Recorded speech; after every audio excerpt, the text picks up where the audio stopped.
warahmatullahi wabarakatuh. Innal hamdalillah nahmaduhu wa nasta'inuhu wa nastaghfiruh wa na'udzu billahi min shururi anfusina wa min sayyiati a'malina. May yahdihillahu fala mudilla lahu wa may yudlil fala hadiya lahu. Asyhadu an la ilaha illallah wa asyhadu anna Muhammadan abduhu wa rasuluh. Amma ba'du. Kembali lagi di Sabar Sharing Bareng. Oke, nah pada kesempatan kali ini kita akan membahas tentang hidup. Apa sih yang dicari? Nah, coba kita mulai dulu dari hidup. Arti kata hidup itu sendiri yang seperti apa?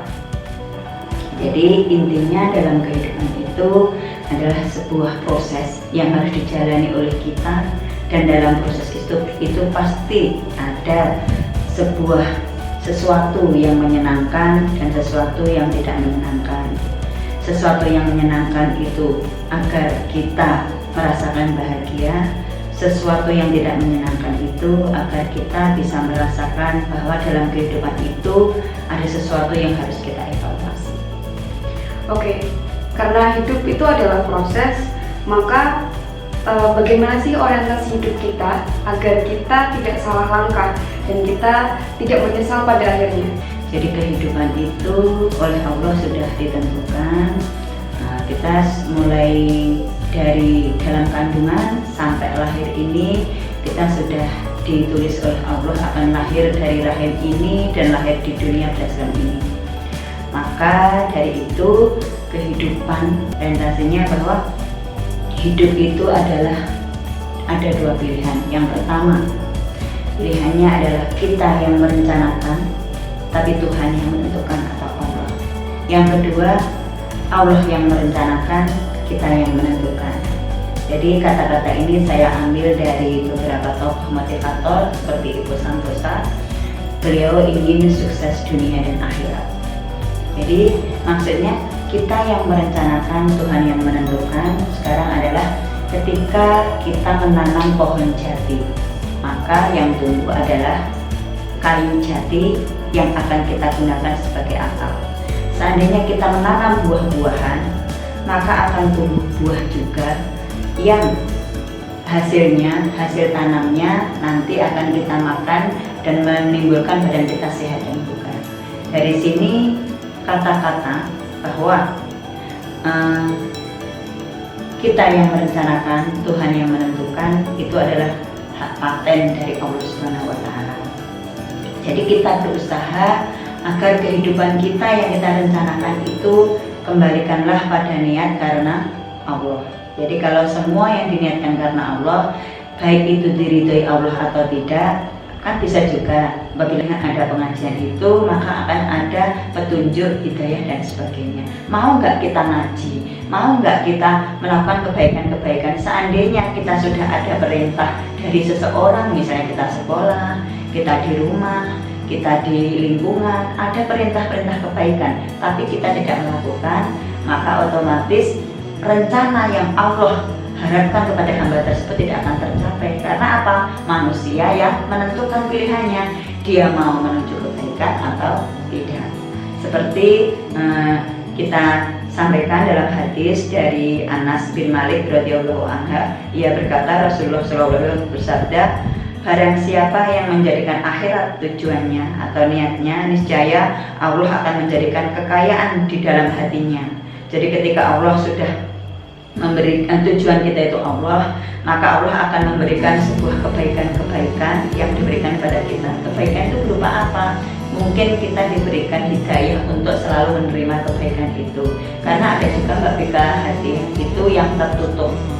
Jadi misalnya diajak untuk melakukan kebaikan, ada males dan sebagainya. Tapi kalau Allah sudah menghendaki hati itu diarahkan menuju kebaikan dan kita sudah diberikan cahaya, maka kita akan selalu mengikuti apa yang telah direncanakan oleh Allah.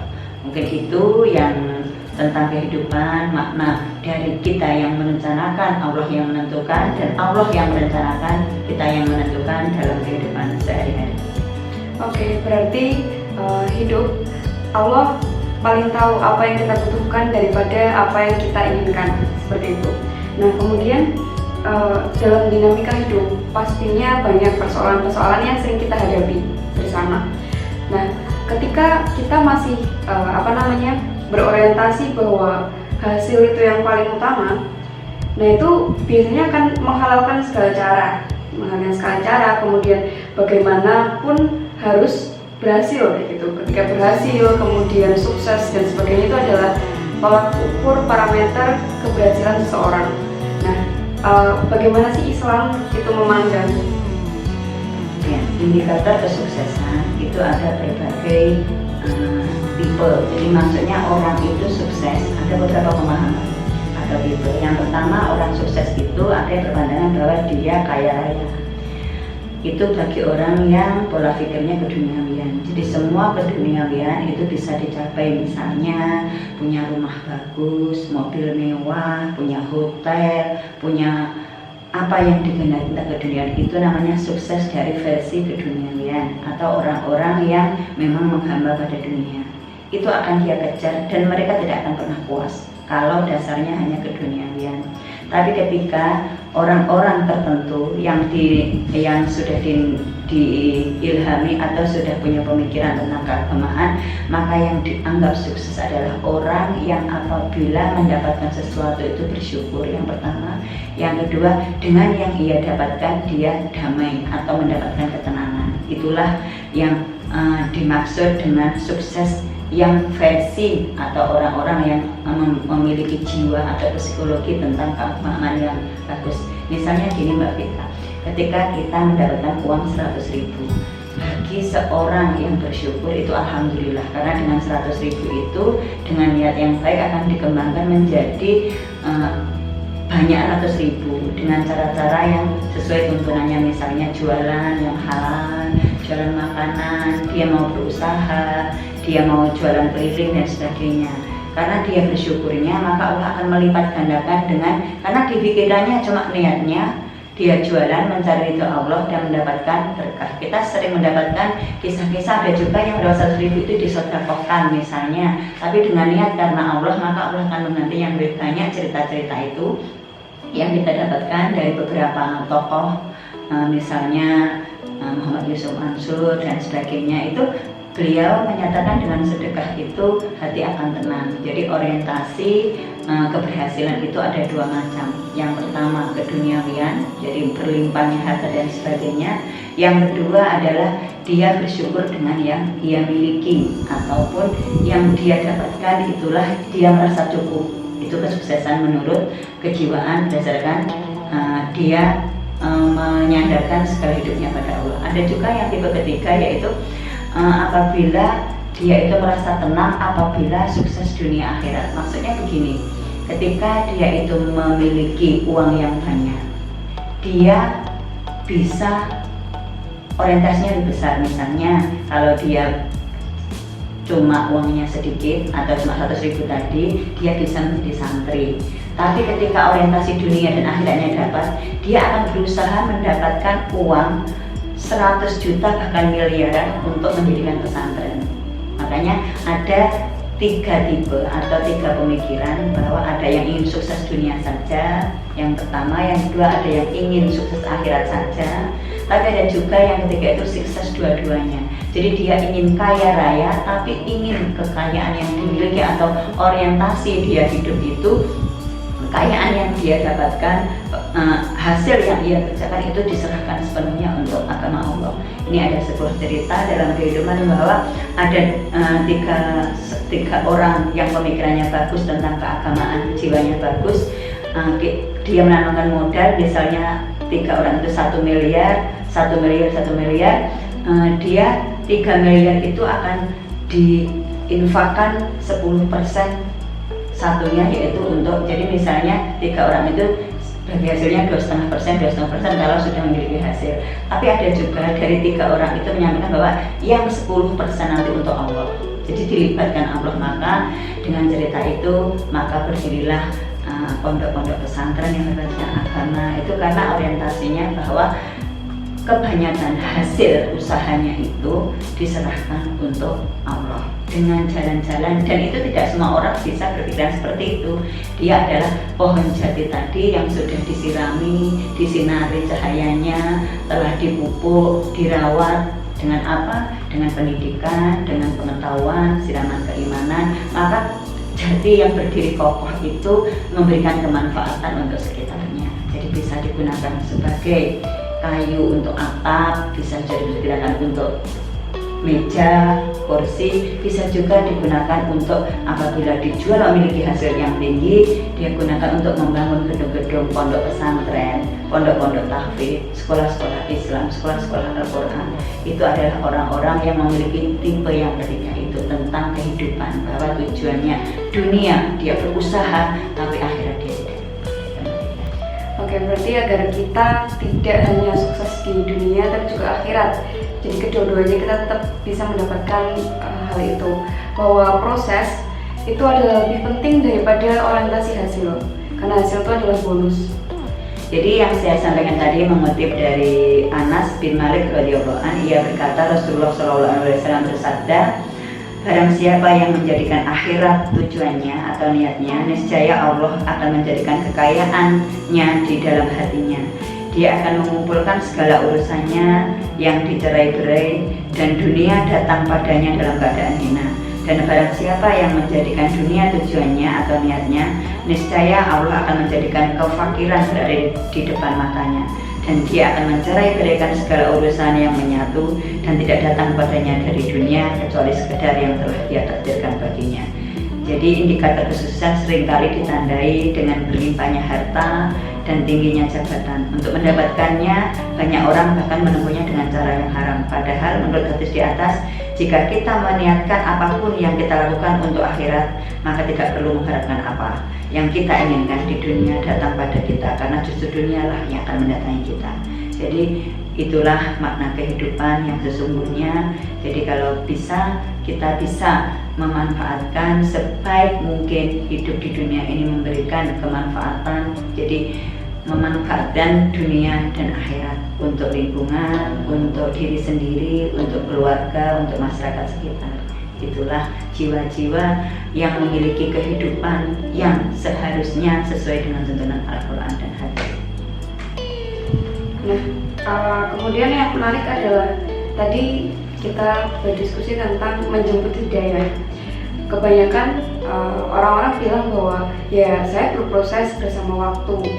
Terkadang kita lalai bahwa karena kita itu apa yang menjadikan waktu itu tameng kita dalam berproses, maka ya udahlah aku masih seperti ini, aku masih berproses gitu. Nah, dengan menjemput hidayah itu gimana sih caranya agar kita bisa segera mungkin untuk tidak hanya sekedar tahu tapi bisa mengimplementasikan atau bisa melaksanakan di kegiatan kita sehari-hari. Makasih Mbak Vika, ini pengalaman menjemput hidayah itu kita yang memaksakan diri. Contohnya kita mau sholat tahajud saja, kalau tidak kita paksa maka kita tidak akan sholat tahajud sampai mati pun. Itu namanya menjemput, memaksakan diri untuk menjemput hidayah. Yang kedua, kita mengaji saja. Kalau tidak kita paksakan untuk mengaji, tidak bisa meluangkan waktu kita dalam sehari, tidak memaksakan diri kita, karena kita sudah dapat ilmunya. Jadi tahu kalau hidayah itu harus kita jemput. Kalau tidak kita jemput, maka hidayah itu akan hilang. Kita akan merugi. Dalam surat Al-Asr disebutkan wal asri innal insana lafi khusr illa alladziina aamanu wa amilus sholihati wa tawassaw bil haqq wa tawassaw bis sabr. Demi waktu, sesungguhnya kita itu akan merugi seandainya kita tidak bisa menggunakan waktu sebaik-baiknya. Jadi bagaimana menjemput hidayah? Kita harus memaksakan diri untuk menjadi pribadi yang lebih baik dengan cara bagaimana? Satu, bertemanlah dengan orang-orang yang kita yakin bahwa orang itu adalah orang yang dekat dengan Allah. Karena pengaruh teman, pengaruh lingkungan, pengaruh keluarga itu sangat mempengaruhi pola pikir seseorang. Maka dengan menjemput hidayah itu kita memaksakan diri kita sudah dewasa, kita yang sudah punya wawasan bahwa siapa sih teman yang cocok untuk kita, lingkungan mana sih yang pas untuk kehidupan kita, sehingga kita bisa menjadikan pribadi kita lebih baik, karena gini Mbak Vika, kita itu semakin belajar maka kita akan semakin merasa bodoh. Jadi dengan kita semakin berteman dengan orang-orang yang berilmu, maka kita akan merasa semakin kita itu memiliki kekurangan, dan kita akan melengkapi kekurangan kita itu dengan belajar pada mereka. Saya yakin insya Allah orang-orang yang berilmu itu, insya Allah orang-orang yang tidak belajar, terutama mereka yang memiliki jiwa-jiwa keagamaan yang tinggi atau jiwa-jiwa nilai keagamaan sudah tertanam mulai sejak usia dini. Mungkin itu Mbak Vika. Jadi mungkin cara menyebut hidayah adalah memaksakan diri, itu intinya. Oke, memaksakan diri. Nah, mungkin kita akan sedikit membahas terkait dinamika dalam hidup dan pengaruhnya ke dalam psikologis orang atau manusia. Ketika kita melihat suatu masalah, itu bagaimana sih cara kita untuk menyikapi itu? Karena masalah tentunya ketika kita berlari darinya, maka masalah itu akan semakin banyak dan tidak akan selesai seperti itu. Jadi bagaimana sih cara kita mengatasi permasalahan dalam dinamika kehidupan yang nantinya itu agar dapat. Jadi masalah dalam kehidupan bagaimana menyikapinya, setiap orang adalah punya masalah, karena masalah itu adalah sebuah pendewasaan. Maka dengan adanya masalah itu kita tidak perlu marah atau kita mengutuk diri kita sendiri atau kadang menyalahkan Allah atau Tuhan yang menciptakan kita. Jadi masalah itu adalah sebuah proses yang harus dijalani, dan proses itu adalah sebuah tahapan yang harus dilalui oleh kita setiap orang. Jadi proses itu ada yang menyenangkan, ada yang tidak. Yang menyenangkan itu agar itu sebuah bonus, agar kita itu jangan lalai. Dan yang tidak menyenangkan atau yang menyakitkan atau yang membuat kadang kita terluka, itu adalah bahan kita introspeksi. Jadi jangan khawatir ketika kita ada masalah, itu adalah jangan dianggap itu beban, tapi masalah itu anggaplah sebuah proses untuk pendewasaan. Jadi masalah yang ada pada diri kita itu adalah pembelajaran pada kita agar kita punya pengalaman.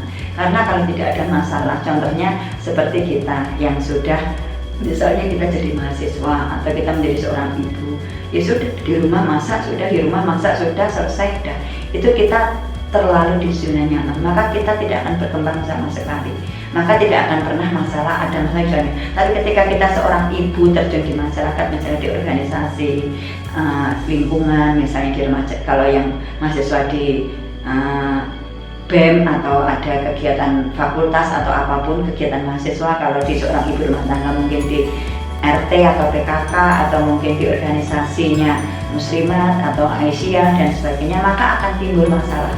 Dengan masalah itulah nanti kita akan punya pengalaman dan mesti akan mendapatkan solusi dari permasalahan itu. Karena kalau di rumah itu kita sendiri yang menyelesaikan kita sendiri, tapi ketika kita keluar dari zona rumah, ketika kita sudah menjadi anggota dari masyarakat, menjadi figur publik di masyarakat, maka kita akan menemukan beberapa solusi dari beberapa pendapat, dan itulah pendewasaan kita. Jadi kalau kebanyakan orang-orang yang mohon maaf ini dalam kehidupan misalnya mengakhiri hidupnya dengan gantung diri, dengan bunuh diri, dengan menyelesaikan masanya sendiri, itu adalah orang-orang yang mungkin pola pikirnya kurang luas. Jadi mungkin jauh dari agama. Jadi seandainya orang itu rutin pengajian, rutin mengikuti ceramah, walaupun tidak keluar rumah misalnya melalui YouTube atau radio atau mendownload diulang-ulang, itu adalah sebuah pencerahan agar kita berubah.